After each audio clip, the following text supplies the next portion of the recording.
तो hey guys, कैसे हो आप सभी लोग। स्वागत है आप सभी का एक और ब्रांड न्यू वीडियो में। तो जैसा कि आप लोगों को पता होगा, BGMI का 3.8 का जो अपडेट है वो आ चुका है और सभी के पास अब तक जो है रोल आउट हो चुका होगा और सभी ने अपडेट भी कर लिया होगा। लेकिन आप दोनों नोटिस किया होगा, जब से अपडेट आया है हमारा जो गेम है वो काफी उसमें बग्स और ग्लिचेस आ गए हैं। मतलब गेम लैग हो रहा है, फ्रेम ड्रॉप्स हो रहे हैं और पिंग का भी इशू आ रहा है। मुझे पिंग का इशू फेस हो रहा है, पता नहीं आप लोग को हो रहा है नहीं। और ऐसा होता है जब भी BGMI कोई नया अपडेट आता है BGMI या PUBG में, तो स्टार्टिंग में जो इनके बग्स रहते हैं वो बहुत ज्यादा आ जाते हैं और गेम जो है हमारा बहुत बेकार से लगता है, क्रैश होने लगता है। क्रैश भी बहुत लोगों को हो रहा होगा, मुझे कमेंट आए थे कि बहुत लोग कह रहे थे उनका गेम क्रैश भी हो रहा है। तो उन्हीं सब का सॉल्यूशन मैं आपको आज इस वीडियो में बताऊंगा। बाकी ये सॉल्यूशन जो होंगे ये टेम्परेरी सॉल्यूशन होंगे, इसमें कोई मैं गारंटी ले सकता कि फिक्स हो जाएगा। लेकिन हाँ, बहुत हद तक ये जो सॉल्यूशन है ये काम करते हैं। बाकी जो मेन फिक्स होगा वो जब तक पैच अपडेट नहीं आ जाता है BGMI का 3.8 का, तब तक तो वो फिक्स नहीं होने वाला। तो पैच अपडेट के बाद ही वो सब सारी चीजें फिक्स होंगी। बाकी जो सेटिंग्स मैं आपको बताने वाला हूँ उनसे उस सेटिंग्स को अगर आप यूज करते हो तो आपका बहुत हद तक जो लैग वगैरह फ्रेम ड्रॉप है वो फिक्स हो जाएगा।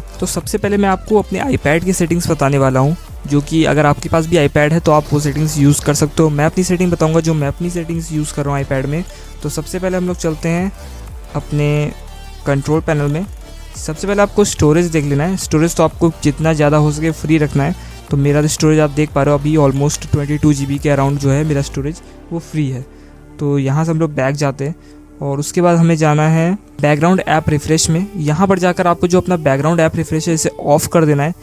इसको ऑफ करने से आपके बैकग्राउंड की सारी एक्टिविटी ऑफ हो जाएगी, तो जिससे कि आप जब गेम खेलोगे तो आपको गेम में ही ज़्यादा परफॉर्मेंस देखने को मिलेगी। उसके बाद हम लोग को थोड़ा सा नीचे स्क्रॉल करना है और फोकस में आ जाना है। फोकस में आकर यहाँ पर आपको गेमिंग का एक फोकस जो है वो ऐड कर लेना है। अगर आपके में नहीं है तो आप प्लस के आइकन पर क्लिक कर कर जो यहाँ से गेमिंग का फोकस है वो ऐड कर सकते हो। और ऐड करने के बाद जब भी आप गेम खेलो आप सिंपली यहाँ पर आकर गेमिंग का जो फोकस है उसे ऑन कर लो, जिससे कि आपकी परफॉर्मेंस जो है वो और भी बेटर देखने को मिलेगी। उसके बाद प्राइवेसी एंड सिक्योरिटी में आपको जो लोकेशन सर्विसेज हैं इसे आपको ऑफ कर देना है, क्योंकि लोकेशन जब हमारा ऑन रहता है तो ये भी हमारा बैकग्राउंड में एक्टिविटी करता रहता है, जिसकी वजह से हमारा जो गेम है वो पूरा अपनी परफॉर्मेंस को यूटिलाइज नहीं कर पाता है। तो इसे भी आपको जो है वो ऑफ कर देना है। उसके बाद हम लोग चलते हैं सीधे गेम के अंदर। तो गेम में आने के बाद आपको सिंपली ये ऊपर डाउनलोड के ऑप्शन पे क्लिक करना है और यहाँ पर आपको ऊपर क्लियर पे क्लिक कर देना है और फिर यहाँ पर स्मार्ट रिमूवल को जो है वो सेलेक्ट कर लेना है। उसके बाद ये अपना थोड़ा बहुत लोडिंग वगैरह होगा और जो भी इसको फालतू के रिसोर्स लगेंगे वो इसे सेलेक्ट कर लेगा और उसे रिमूव कर देगा। तो आपको सिंपली ये कर लेना है। उसके बाद आपको दिखना है कि आपको जो एक्स्ट्रा रिसोर्स पैक हैं वो डाउनलोड नहीं करने हैं। जैसे कि मेरे पास बहुत सारे ऐसे रिसोर्स पैक होते हैं जो लोग कर लेते हैं, जैसे कार्ड्स वगैरह के बहुत सारे लोगों को जो रिसोर्स पैक चाहिए होते हैं, लेकिन उसके साथ में बहुत सारे एक्स्ट्रा रिसोर्स पैक भी जो हैं वो डाउनलोड हो जाते हैं। तो उसके लिए आपको सिंपली क्या करना है, अपने प्रोफाइल में जाना है। उसके बाद यहाँ कलेक्शंस पे आना है और फिर ये नीचे आकर यहाँ आपको ट्रेजरी पे क्लिक करना है, फिर थीम पर जाना है और यहाँ पर आपको सारा जो रिसोर्स पैक है वो दिख जाएगा। मतलब यहाँ पर जैसे सुपर कार्ड्स के जो आपको रिसोर्स पैक चाहिए वो आप सिंपली क्लिक करके डाउनलोड कर सकते हो। मतलब फालतू के कोई भी रिसोर्स पैक आपके जो हैं वो डाउनलोड नहीं होंगे। सिर्फ एक्सूट वगैरह अगर आपको कोई चाहिए तो आप वो भी डाउनलोड कर सकते हो और एक्स्ट्रा कोई भी रिसोर्स पैक इसमें डाउनलोड नहीं होंगे। जो आपको चाहिए सिर्फ वही आप सेलेक्ट करके डाउनलोड कर सकते हो। तो ये रहा ऑप्शन आपका रिसोर्स पैक का। अब यहाँ पर वापस से आपको डाउनलोड के ऑप्शन पर जाना है और यहाँ पर जाने पर आपको सेटिंग पर क्लिक करना है। अब सेटिंग में क्लिक करने के बाद यहाँ पर डाउनलोड मेथड आपको वाईफाई ओनली चाहे जो रखना हो रखो और रिमेंबर डाउनलोड प्रेफरेंसेस इसको भी आप इनेबल कर लेना ताकि एक्स्ट्रा रिसोर्स ना डाउनलोड हो।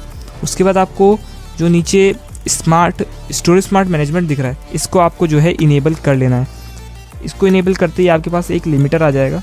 अब इसको आपको अपने अकॉर्डिंग जो है वो कम कर लेना है। मैं आपको रिकमेंड करूँगा आप 6 से 7 GB के अराउंड रखो, ज़्यादा मत रखो, उतना आपके लिए इनफ रहेगा।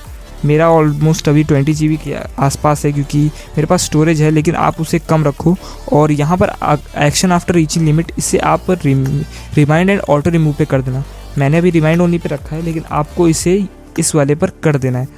इतना करने के बाद आपको यहाँ से बैक जाना है। आपका काम हो चुका है। अब आपको सेटिंग में जाकर थोड़ी वो सेटिंग्स करनी है। अब सेटिंग में आने के बाद आपको कंट्रोल में आना है, फिर आपको जाना है एडवांस कंट्रोल में और सबसे नीचे आकर आपको जो हाईलाइट मूवमेंट्स है और फिनिश रिप्ले इसको डिसेबल कर देना है। अब इसको करने के बाद आपको वापस से अकाउंट में जाना है। अपने डिवाइस को आपको लॉग आउट करना है, अपना जो अकाउंट है इसे लॉग आउट कर लेना है और उसके बाद आपको एक बार रूटीन रिपेयर कर देना है।